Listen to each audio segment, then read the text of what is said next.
Good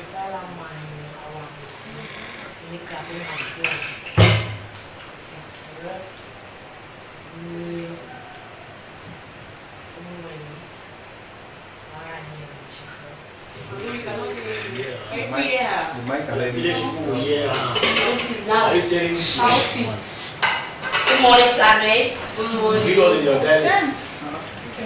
Jilani flatmate, you say Jilani Mado. Jilani flatmate, Jilani Mado. Jilatala Mano Wamagi, Tilikabo Mado. From where you buy your chifo, Angar, Onion. Alright, flatmates, that was me. And my story is going to be about our usual very clever tortoise. You know, the tortoise lived to a community where he was one of the poorest, very smart. He was very smart, he outsmarted everybody. You know, he was noted for very much recalcitrant behaviors like going people who were not paying back. So, the pig being as tall as he is was the highest person he used. You know, the tortoise borrowed the pig money and never refunded it back. Every time the pig comes, he always has one or two excuses, and he kept on like that for some time until the pig had to go the hard way. One time when the pig was coming as usual to ask for his money, the tortoise was really stranded, had nothing to do, he had to improvise. He entered into his shelf, turned upside down. If you've ever seen the tortoise, you will notice that he has a very flat base, yes. Thank you. So and asked his wife to grind. As his wife was grinding, the pig came in. I was fed up, asking for his money, and so the wife kept on saying, "My husband is not at home." Now the pig said, "Your husband is not at home. Why is it that your husband is never at home when I come for my money? He must be at home. In fact, when I'm talking to you, listen to me. When I'm talking to you, listen to me." In anger, he carried the so-called grindstone and threw it outside. That became the beginning of the pig's doom. And then, immediately, wise tortoise woke up from there and came in like nothing happened. And he was like, "What's going on?" So I came here to ask my money. And then the wife too was part of the drama and started acting and crying. He threw away my granny stone, he threw away my granny stone. So the pig said, the tortoise said, "Mr. Pig, I have your money, but my wife needs her granny stone. You need to find my granny stone, and then I gave your money." That was the beginning of where the pig started searching.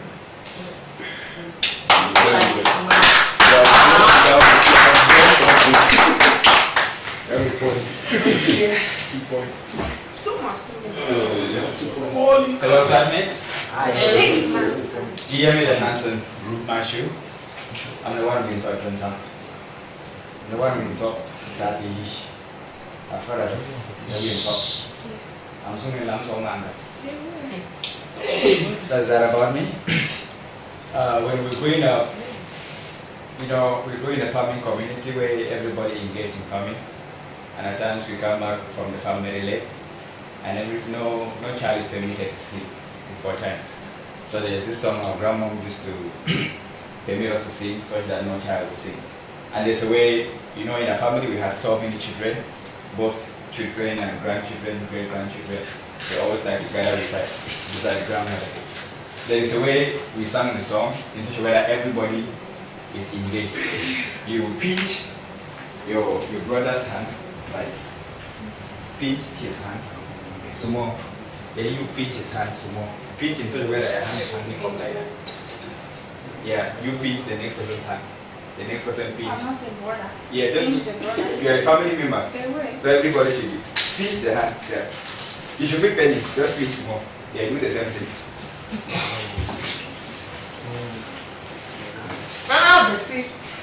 You should not be penny, just make sure your hand is hanging up. Okay, now when you do that, everybody is connected. The hand that is pinched is on one leg. You shouldn't be penny. You should not pay. This hand is on this leg. His one hand is on this leg. Now this hand is on this leg. The other hand is on this leg. I don't have leg. So that Your hand, Yeah, hand should yes, rest. your leg that is missing Oh, is the problem. Which means this one is here. Then you pinch her with this one, her one hand is here, and this one is on her lap and what. So we need just one leg. So don't worry. Now, the song is such a way that nobody sleeps. And the song in the dialect, it cannot be interpreted. Because or it doesn't make any sense if interpreted. Now, we making your hand like that. The hand that is on the lap, just to check. The hand should be flat. Yes.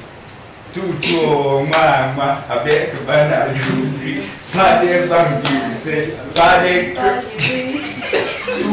okay, wait. It's a story. The song makes sure everybody is active. Okay? Mama, I beg to banana, Father, bang, say, Father, nanyo, say, Father, keep the bang, say, now when they are singing it, just wait. When they are singing it, when you sing and finish, when they discover that somebody wants to sleep, it's the person that starts singing the song. And now everything they are preparing for that night is being mentioned. You see whether you should don't sleep for they are still doing this one. Don't sleep for they are still doing this one. Don't sleep for they are still doing this one. Don't sleep for they are still doing this one till food is ready for everybody to eat. Nice one, bro. Always Don't try the village, but For our planet, who are all Callistos? Indian cake, Callistus, one Mr. Ife Peter on the way. My story is this. Can we say we go? Yeah. Okay. Why and say, D'accord. So I'm from Bamisin, a village in the northwest region of Cameroon. My story goes my grandmother told me this story some years back, and it is about farming. When we go to the farm, each day that we work and we are able, at the end of the day, we are able to finish that farm. There's a song we usually sing at all the time that we finish the farm. So they say it goes thus. They say, I don't know how to translate it, but they sing it this way. Hey.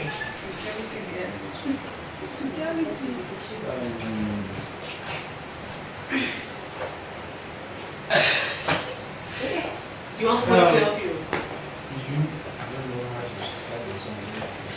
Don't hold me, let me Please let us do it.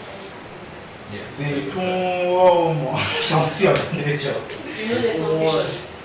Yes, after that farming, if we discover that we are able to finish a farm, they will simply song like congratulations of our hard work. Sir, I'm sorry, sir. Tell me a story about the song. I don't know any story about it, just a song alone.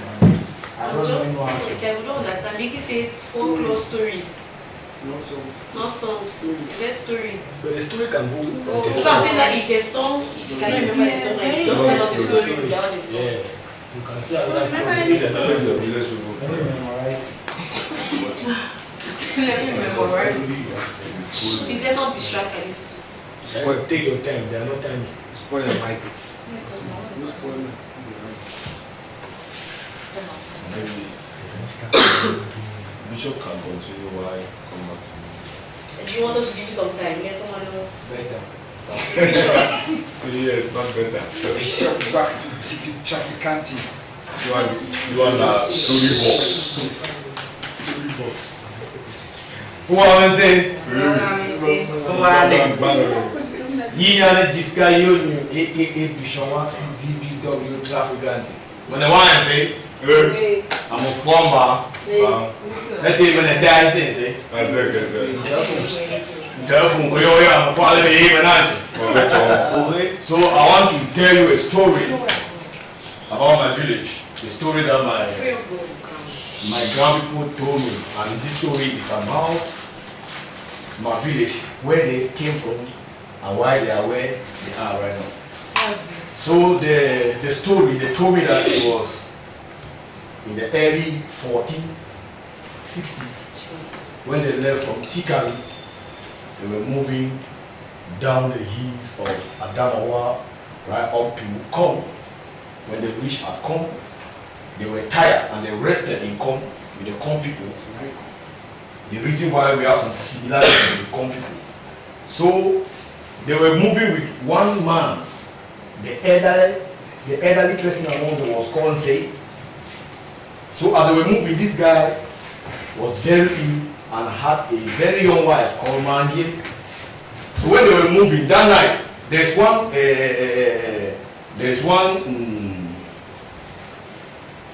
custodian that was among them. He was called Philanthropy. He was a warrior. Warrior, not that he has power, but he was the wish of the first class that was moving and guiding the people.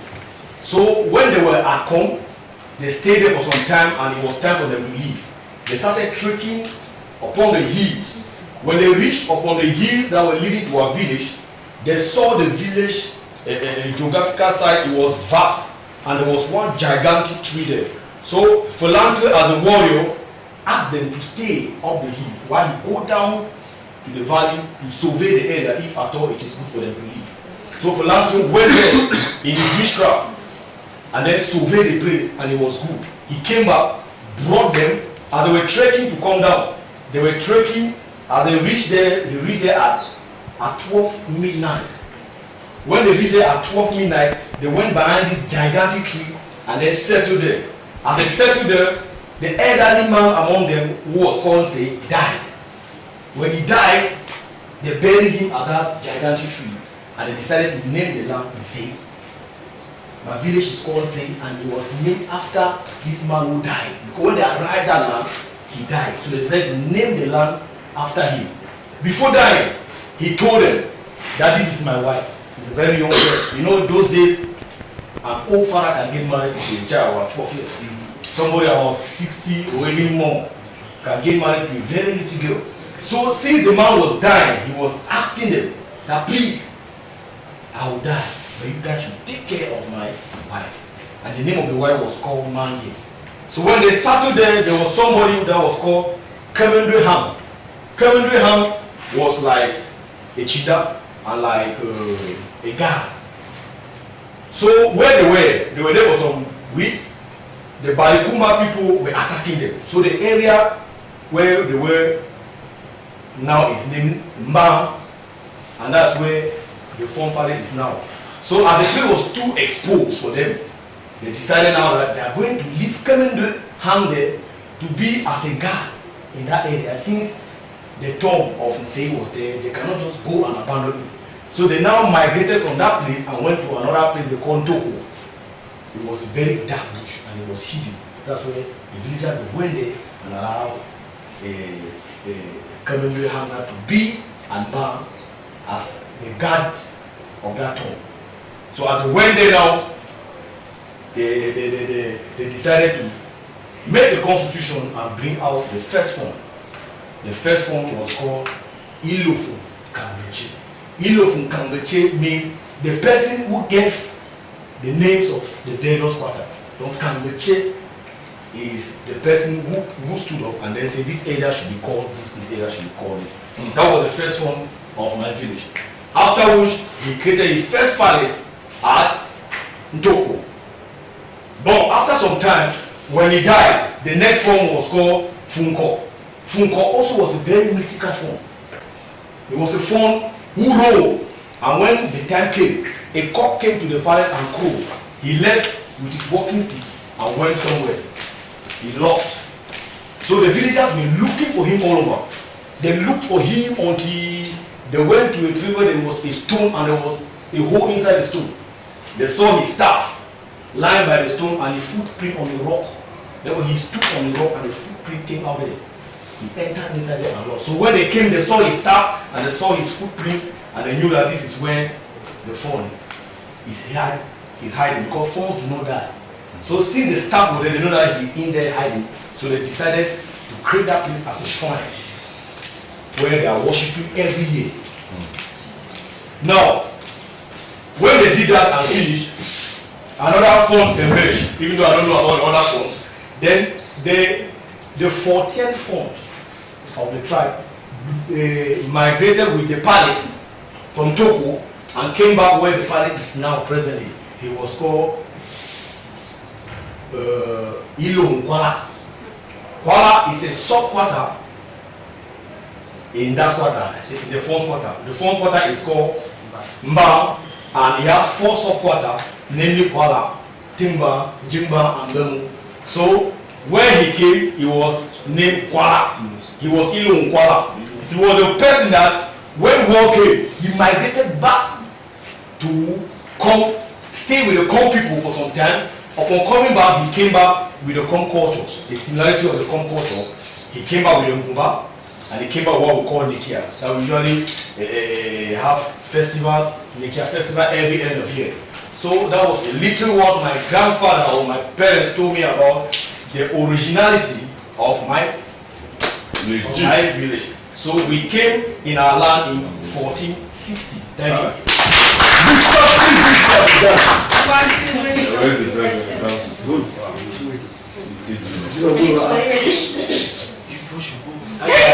No, can you I don't know the story. I don't know what I'm supposed to do. Dribble. See, Bishop.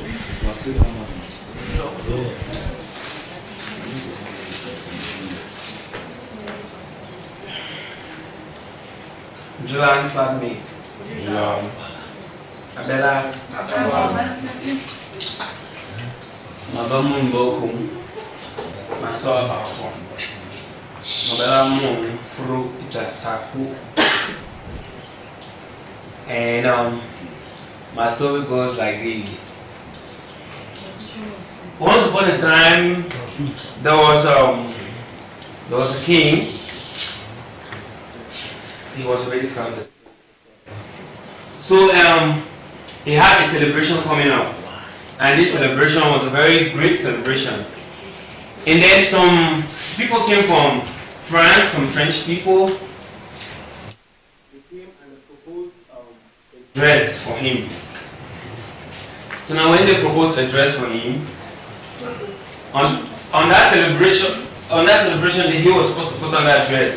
So they took him to a room, and then they showed him the dress, and they were like, "My king, this is the dress you are going to wear on that celebration day."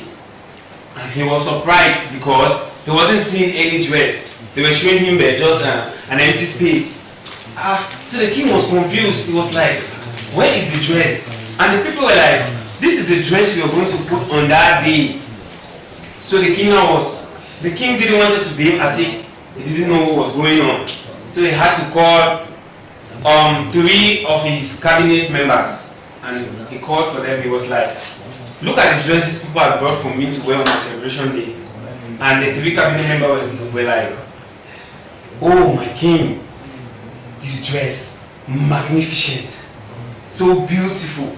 And he was not seeing the dress. He thought he was going mad. And he was like, "How come these people are seeing this dress and I'm not seeing it?" He didn't want to say it out so the cabinet members would feel as if he is a local king. So he just had to concur with them and was like, "Yes, what a beautiful dress." So the day that the celebration was supposed to take place, they called for him, and then they removed his up, removed his trouser, and then they wanted to remove his pants. He held their hand and they were like, "No, my king, the dress also has a pant." He said, "Okay," so they had to remove the pant. And then they went out to the space empty. They took the empty air, came and wore it on him. Took the empty pants, came and put it on. Took the empty trouser, came and put it on. So when they did all those things now, they told him that he's so cool to go out. And the cabinet member was like, "My king, you're looking so sweet. You're looking so beautiful in this dress." So when the celebration was going on, and everybody gathered. So now the king was supposed to pass. As he was passing with his cabinet member, he was so surprised to see that how come this person seeing the dress on him, but to him he is naked. So now as he was passing, some people were laughing, some were clapping, some were hailing. He didn't know what was going on. So now one lady now just shouted, "Hey, look at the king, Bine." The king was surprised. The king asked, "So can you see?" He said, yes, my king, can see they have one little dot at the hair and one little round cap that is red. The king was surprised too with that shame. He ran into it. Please, everyone should put on their mics. Those who are. So with that shame, the king now ran into his house. 2 weeks, he locked up himself, never to come out, planning that anytime he comes out, he's going to deal with that his 3 cabinet members. That's the end of my story. You don't get me over there. Next. Who's ready? That's another,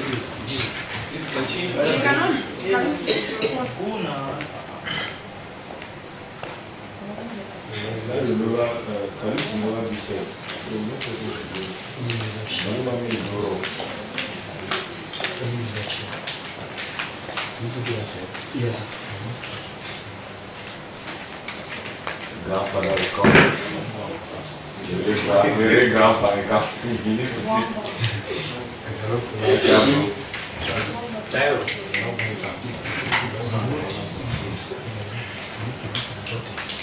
Does anyone have a low battery? Yes. Everybody? I'm having no battery. Battery low. Story of grandmother. Once upon a time. Sexy. Men.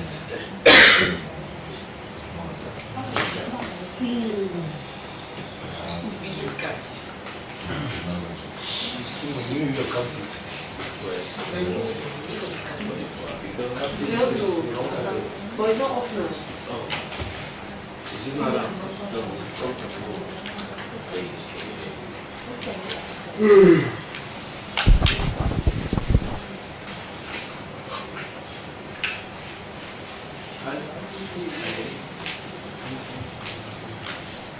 You should continue. Yeah, continue.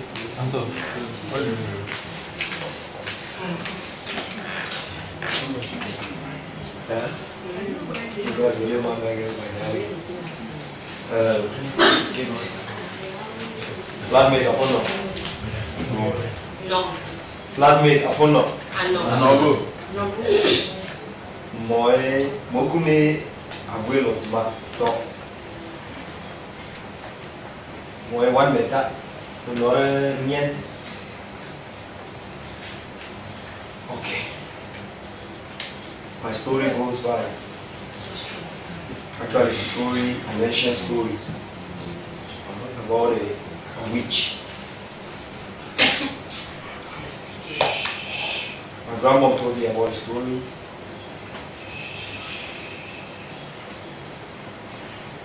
In one of the neighboring village, that's when we were still in the village, one of the neighboring village.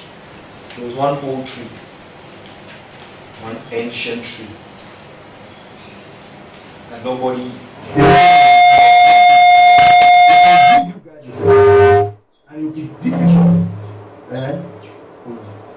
No, be that thing there. I want to talk about sound next door. I said sound. Yeah, no. We do the job. Because almost we didn't one man. Now, I want to give you one example. If you should not really pay now, so I will really pay. They pay the hard. The leaf fell. He was like surprised because the tree is always clean. When the leaf drops, after the person dies, it disappears. The leaves are always above the trees. So he was passing and that leaf dropped. It was the only leaf found on the ground. He picked it up. It was not like a simple leaf, very big. And so when he picked up the leaf, he stood there for almost 2 hours, like checking the leaf. Suddenly he heard a cry from the village. Someone is there. On turning back with the leaf on his hands, it had disappeared. That's when he knew the steep was there. The tree was very, very mystical. So this came a time when they had to destroy the tree. All the villagers came and nobody could destroy that tree. So the tree stood there and people were dying. So there was this little guy there was this baby that was born into the community, that's their village. This guy was born with the power to destroy the tree. But the woman, the witch in question, knew, like it was a prophecy, she knew it was to happen. So she always looked for a means. Right when the child was born, she started looking for a means to destroy, to kill the baby.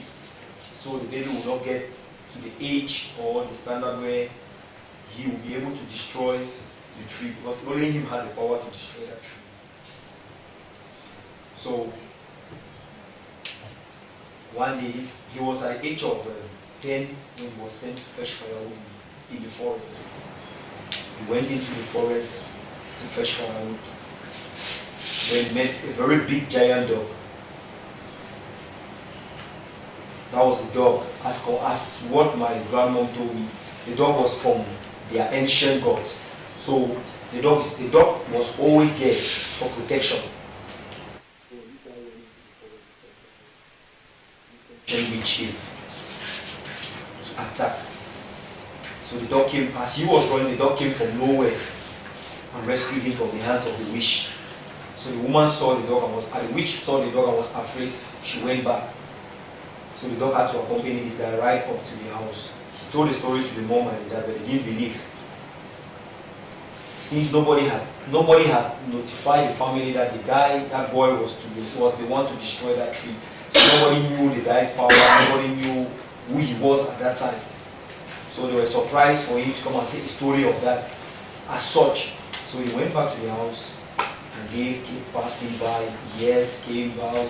When he was at the age of 20, that's when the prophecy had to be revealed to him. The wise man, the man that discovered the tree, went to the family and told him that it's time for your son. That guy was, the guy's name was Ngu. That was his name. It was a neighboring village, not ours. So his name was Ngufo. So he said it's time for Ngufo to realize his mission here. His mission here is to destroy that tree, since nobody was able to destroy that tree at that time. Because it was a tree that if you set fire on it, the fire will obviously catch. But at the end of the fire, you realize that the tree still stands with all its fresh and green leaves on it. So it was so misty that nobody, they tried cutting it down. When they cut it and reach a certain level, it grows back up and it grows more bigger than the way it was. So they saw that as they were trying to cut it, it was growing bigger. They had to allow it to be the way it is. So when the old man came to the family and told him that it's time for the son to realize his dream and his mission here in this village, everybody was surprised, but the guy wasn't surprised because in numerous accounts he has been saved by this dog. But when he told the family, nobody believed him. So when the elderly man told him about his mission and the prophecy, he told the old man, I believe, because I've not been saved. I've been saved not once, not twice. It's not because I was powerful, it's because maybe it's the prophecy that had to do with my life. So he asked the old man, what am I supposed to do and when am I supposed to do it? The old man told him and gave him everything he needed. This guy went to that tree. On a fateful, sunny day, he went to that tree. The whole village was gathered. He stood by the tree.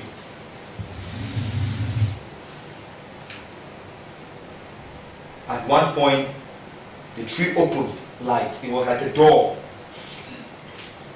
Everybody was seeing it. It was very mystical. When it opened, the witch woman came out. She stood by the tree. I was crying. That I was being buried alive without knowing what I did. I was innocent. So my spirit was restless and I had to do everything I've been doing in this village to make the village pay for what they did to me. Everybody was like surprised because at that time the generation, it was a generational curse that the generation at that time never knew what happened to the woman. So the woman now told them what happened and everything, and she said she had vowed not to give peace to this land, but to kill every male child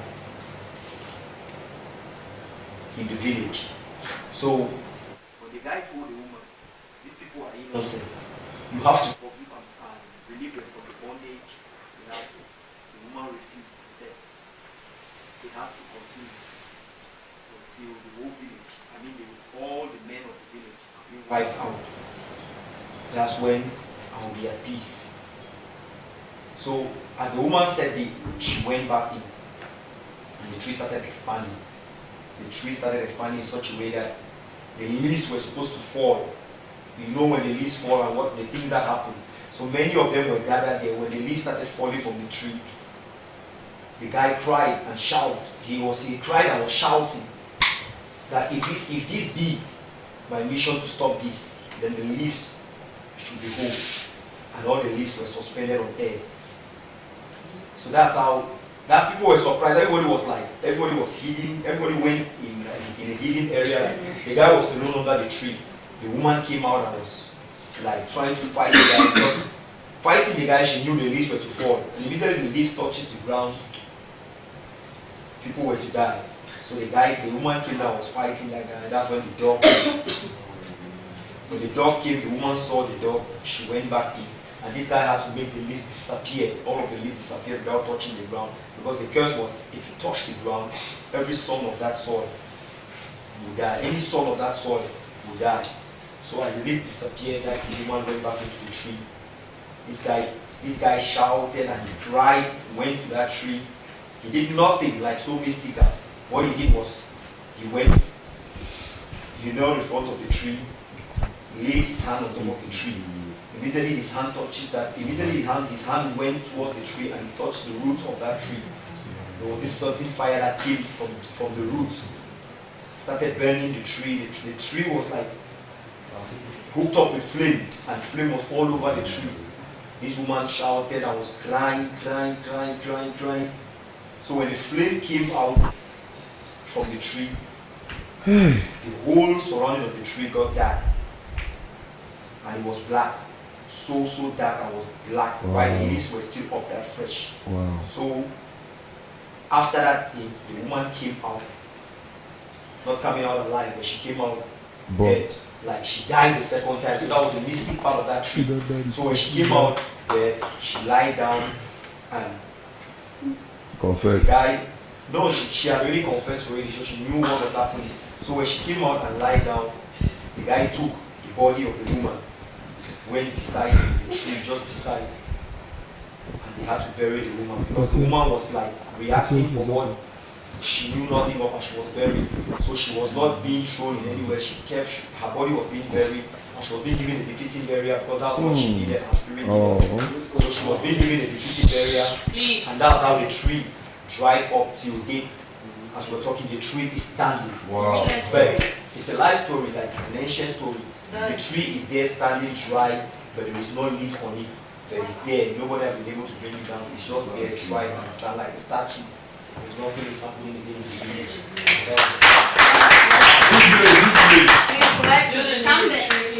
No, it's not coming. Come. Okay, and God will. Okay, guys, I'm coming. My story is in relation to the one Bishop just narrated. Part 2.